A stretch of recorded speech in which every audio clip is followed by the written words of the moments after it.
Alors pourquoi je vous parle de ça? Parce qu'en fait tout ça a une influence majeure dans l'entreprise. Et c'est mon deuxième point. Dans l'entreprise, cette question de la génération Y prend une forme globale. Je ne vais pas pour l'instant adresser la question de Mazars qui est très spécifique, mais qui est très intéressante. Restons déjà sur un phénomène global. 28, 17, 28. 28%, c'est la part des boomers, c'est-à-dire des 68ards de nos parents, de mes parents, encore une fois, dans la population active totale. 17, c'est la part des X, moi, ma génération. 28, c'est la part des Y. Donc déjà, premier élément, la génération X, celle qui est en train d'arriver au pouvoir, puisque nous savons que la génération des baby-boomers, dans les 5 à 7 ans qui viennent, vont quitter l'entreprise. Déjà, vous avez un phénomène mécaniste tout simple, c'est que vous ne remplacez pas 28% par 17%, sauf à avoir fait un effort énorme de re-engineering. Donc, premier élément important à saisir, c'est que mécaniquement, les X, nous représentons la partie fine du sablier. Et de toute façon, il n'y aura pas assez de X pour combler l'ensemble des départs à la retraite des boomers. En plus de ça, nous savons que nous aurons beaucoup de Y qui viendront pousser aux portes pour eux aussi prendre leur part du jeu. Donc de toute façon, mécaniquement, statistiquement, les X, quoi qu'il arrive, devront beaucoup plus partager le pouvoir, l'énergie, l'entreprise, les organisations, avec les Y, que n'ont dû le faire les boomers avec les X, où là le problème était inverse. Et là, il y a un deuxième problème qui se pose dans l'entreprise.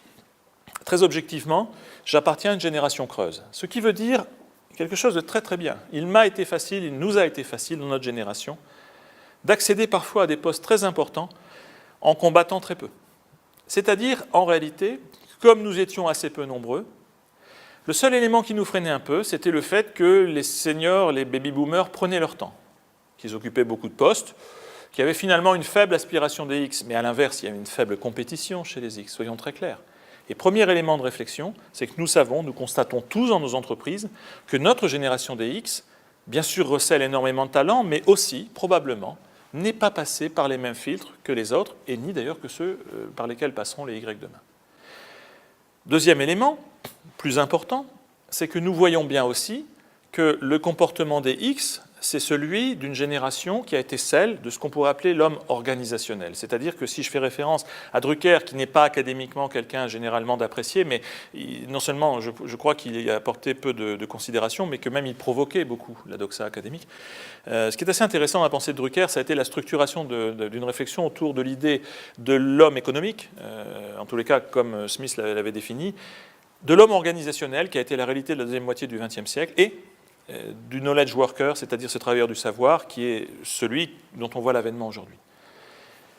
Il va de soi que quand vous êtes quelqu'un qui appartient à la fin du XXe siècle, c'est mon cas, j'y ai été formé, incontestablement j'ai aussi bénéficié de la grande consistance des modèles de formation de cette époque, eh bien une carrière c'était très simple. Ce que j'apprenais à l'école, je le voyais en stage, je le mettais en application après, et au fond, j'avais toute raison de croire que le construit managérial de la deuxième moitié du XXe siècle, appuyé d'ailleurs sur l'émergence, soit le renforcement, elles n'ont pas été créées à ce moment-là, mais le renforcement, le développement, la multiplication aussi des business schools, des universités, des programmes de formation, eh bien finalement, moi j'étais un produit de ce système-là, il va de soi que nous avons tous bénéficié de l'énorme consistance de cette construction managériale. Tout fonctionnait bien. Et donc, quel était le rôle du leadership et du management? C'était de transmettre, c'est-à-dire c'était de faire apprendre des codes et de transmettre ces mêmes codes aux générations futures. Quelle est la réalité de la génération Y? C'est qu'elle ne va absolument pas affronter les conditions de jeu que nous avons eues nous, et assez probablement, pas seulement pour des raisons technologiques, on est aussi à des phases de rupture, on est dans des phases de croissance de la classe moyenne mondiale, on va passer de 3,2 milliards d'humains à peu près à 4,9 milliards dans la classe moyenne dans les 10 ans qui viennent. Tout change, sociologiquement, technologiquement, managérialement. Donc le modèle qui a marché formidablement pendant 60 ans, celui qu'on a appris, qu'on a multiplié, quelque part, qu'on a aussi quelque part un peu dupliqué, voire amendé, ce modèle-là ne fonctionne plus. Ce modèle reposait sur quelques caractéristiques du leader. Je vais juste me consacrer à une caractéristique qui est en train de changer. C'est que l'ensemble de nos modèles sont faits pour développer individuellement des leaders.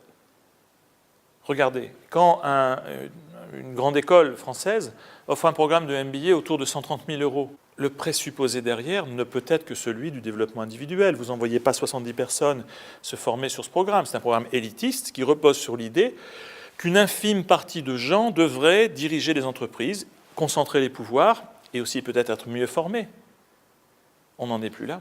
C'est-à-dire que la vraie rupture, et là je vais faire référence à une étude que nous venons de mener, on a interrogé 7000 membres de la génération Y de Mazars. J'insiste sur ce point, je ne suis pas un spécialiste de la génération Y, je suis un spécialiste de la génération Y de Mazars. On les a interviewés, on est allé regarder, on leur a posé la question. Un taux de réponse de 50%, à peu près 3500 réponses, et dans 64 pays. On a pris le temps, c'était un questionnaire de 46 questions, qui laissait beaucoup la place aussi au qualitatif, pas seulement au quanti.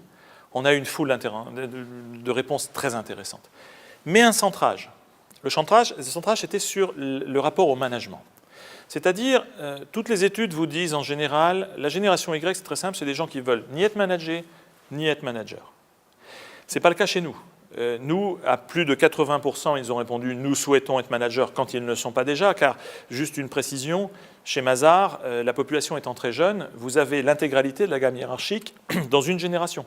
C'est-à-dire qu'à l'intérieur de 15 ans, vous avez à la fois des gens qui démarrent leur vie professionnelle et des gens qui sont au dernier stade possible avant l'association, voire d'ailleurs déjà associés à l'intérieur de ces générations Y. Nous avons des associés Gen Y. Et que nous disent-ils? On leur a proposé plusieurs modèles. Ces modèles sont essentiellement les modèles qu'on connaît. Je ne vais pas les détailler, on ne va pas spécifier ces modèles, ce n'est pas l'objet là, mais pour faire court, on leur a offert le modèle d'abord, vous voyez, le leader charismatique, c'est-à-dire le visionnaire, la personne qui entraîne les équipes avec la vision du futur. Le deuxième modèle, plutôt l'expert, le management par les compétences. Le troisième modèle, un modèle qui est plutôt basé sur le manager qui joue dans les règles, hein, le faire, enfin le dur mais juste, si vous préférez, mais on sait où il est prévisible. Le gang leader, le chef de bande, vous voyez, celui qui fait que moi, mon équipe, ça va être les meilleurs du monde, je vais en faire un système génial. Que m'importe que le voisin ne réussisse pas, ce n'est pas mon problème, mais si de toute façon tout le monde faisait comme moi, l'entreprise s'en porterait bien. Évidemment, c'est familial, c'est patriarcal, c'est tout ce qu'on veut. Souvent, les gens adorent parce qu'il y a une sorte d'osmose complète, pour peu qu'on soit bien sûr dans les règles du clan. Le dernier modèle qu'on leur offrait, c'était le géo, c'est-à-dire en gros, ah bah non, mais tout le monde est beau, tout le monde est gentil, il ne faut surtout pas chercher les résultats. Ne nous adressons pas à la performance, allons chercher l'ambiance et les résultats viendront d'eux-mêmes. Un peu dans le modèle de Blake et Mouton de 57, on va aller chercher la partie people plutôt que la partie results. Évidemment, nous, on promeut quel type de modèle? Alors, il y a des modèles qu'on va promouvoir explicitement et d'autres qu'on promeut implicitement. Un modèle explicitement promu dans nos systèmes, c'est bien sûr le visionnaire. C'est aussi l'expert. Celui qu'on promeut implicitement, en fait, c'est le gang leader. La réalité, c'est quoi? Nos jeunes, de manière totalement homogène, quels que soient les pays, mais plus intéressant, quel que soit leur niveau hiérarchique, puisque dans toute la gamme de nos responsabilités, que vous soyez senior manager, manager, expert ou senior, ils ont tous répondu pareil. À plus de 50%, leur choix, c'était le géo. C'est-à-dire qu'ils n'ont absolument pas valorisé les modèles que nous valorisons. À tel point d'ailleurs que les deuxièmes scores étaient proches de 10%, voire en dessous. Donc une dissémination sur les autres types de leadership et une très forte adhésion au géo, à la fois pour être managé comme ça, mais pour manager les autres comme ça. Je voudrais conclure sur cet aspect-là pour que vous compreniez et finalement ouvrir une discussion et débattez-en entre vous. Et c'est peut-être même mieux que je ne sois pas là parce que vous allez en débattre de manière beaucoup plus riche que si j'avais été là, où j'étais tellement désormais convaincu par ça. Ce qu'il faut comprendre, c'est que nous sommes en train d'évoluer vers des formes de leadership, de management qui n'appartiennent pas au modèle conventionnel de leadership et de management. Le développement individuel du leader, ça ne fonctionne plus. C'est-à-dire que, bien sûr, si vous demandez encore dans une assemblée générale, qui sont vos modèles? Dans les X, on répondra encore. Les boomers, bien sûr, ils ont. Churchill, De Gaulle, etc. D'ailleurs, remarquez une chose intéressante, c'est que la plupart du temps, ces figures, ces rôles modèles sont devenus des figures charismatiques alors qu'ils n'étaient pas au pouvoir, qu'ils n'étaient pas in office, comme disent les Anglais. Par contre, les X, souvent, on vous répondra quelque chose comme moi. Enfin, je n'ai pas de modèle, mais bon, on va en citer quand même quelques-uns. Peut-être Mandela, je ne sais pas. Enfin, bref, peu importe. Les Y, jamais. Ils vont vous dire, mais on ne fonctionne pas comme ça. Et alors certains vous diront, comme Twenge, bah oui, mais c'est eux leur propre modèle, the me generation, hein, c'est moi, me, myself and I. La réalité, c'est qu'en fait, ils ne fonctionnent pas sur cette base tout simplement parce que dans ce qu'ils appellent de leur vœu et dans ce qu'on commence à observer, dans des formes beaucoup plus ouvertes, probablement technologiquement influencées, le mode de fonctionnement, c'est en réalité ce qu'on appelle le leadership partagé. Et je vous invite, en guise peut-être de conclusion de ma petite contribution et aussi d'ouverture d'un débat, à réfléchir à cette idée, parce que finalement, c'est que depuis 10 ans maintenant que la question du leadership partagé est vraiment discutée. Ne la confondez pas avec celle du management coopératif ou du network leader. Parce que ces modèles, même s'ils poussent à être plus participatifs ou autres, restent ancrés sur le modèle du leader unique, en fait. Simplement, il faudrait qu'il ait ces caractéristiques d'entraîner des gens, mais à la fin de la journée, il resterait le leader. La vraie question à poser, c'est celle, en fait, d'un leadership beaucoup plus partagé, c'est-à-dire la capacité, dans des équipes de très haut niveau, en tous les cas où vous pouvez vous retrouver très facilement avec des personnes plus capables que vous d'inventer des choses, de créer des visions, mais aussi peut-être de diriger ou de réguler, eh bien, vous auriez des personnes qui, peut-être dans la même journée, le même mois, la même année, la même heure, voire la même situation, pourraient indifféremment passer d'une situation, pour faire simple, de numéro 1 à numéro 2 sans que ça les gêne. Et donc, vous voyez, cette forme-là, cette forme de leadership partagé qui appelle à redéfinir peut-être un peu nos concepts de leadership, nous amène aussi à réfléchir à ce que pourrait être la variété des profils d'une équipe, mais sous un angle très différent. Pas juste d'être complémentaire, ce que représentent beaucoup de modèles, mais d'accepter d'avoir ce que les Anglais appellent les spiky leaders, c'est-à-dire des gens qui ont des angles, qui ne sont pas bons partout, mais qui auraient des dimensions fortes, mais simplement compatibles et capables en fait de les combiner dans un ensemble. Ça me semble être le modèle d'avenir. Donc je livre maintenant à la sagacité de vos débats et en regrettant encore de ne pas pouvoir être avec vous, cette dernière réflexion qui est que, pour simplifier, notre génération X n'a pas à transmettre, mais elle a à permettre, mais nous avons surtout maintenant à inventer des modèles, des systèmes, des assessment centers, des revues, et aussi peut-être des nominations et des plans de succession qui intégreraient plus d'abord des permissifs ou des gens qui vont permettre que des gens qui vont transmettre, mais en plus de ça, des gens qui sont capables de vivre dans un environnement où le leadership n'est plus l'exercice solitaire et fantastique d'un homme providentiel, mais en réalité une réalité très partagée.